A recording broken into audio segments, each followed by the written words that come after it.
Sujata education ಚಾನಲ್ಗೆ ತಮ್ಮೆಲ್ಲರಿಗೂ ಸ್ವಾಗತ. ಈಗ ಮಕ್ಕಳಿಗೆ ಸ್ವಲ್ಪ ಚಾಲೆಂಜನ್ನು ಕೊಟ್ಟು ನೋಡೋಣ, ಬನ್ನಿ ಹೋಗೋಣ.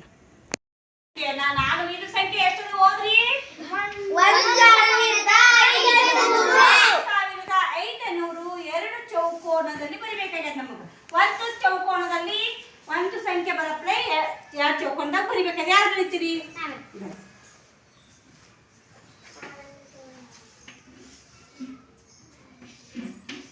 ಪೂಜಾ ಬದಲು ತಪ್ಪ. ಮತ್ತೆ ಯಾರು ಬರ್ತೀರಿ? ಬರ್ರಿ.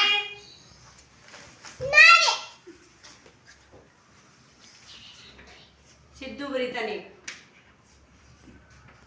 1500 ಬರದ ತಪ್ಪ. ಮತ್ತೆ ಯಾರು ಬರೀತೀರಿ?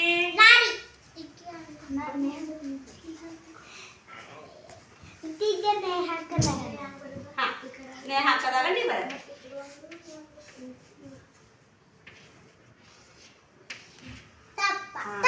ತಪ್ಪ.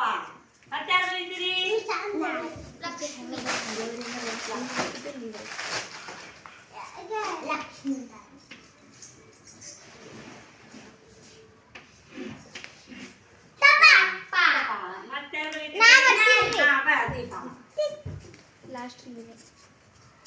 ದೀಪ ಬರೀತಾ?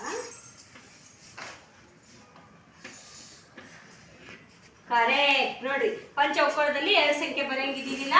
ಎಂ ಅಂದ್ರೆ 1000, ಡಿ ಅಂದ್ರೆ 500, 1500. ಗುಡ್.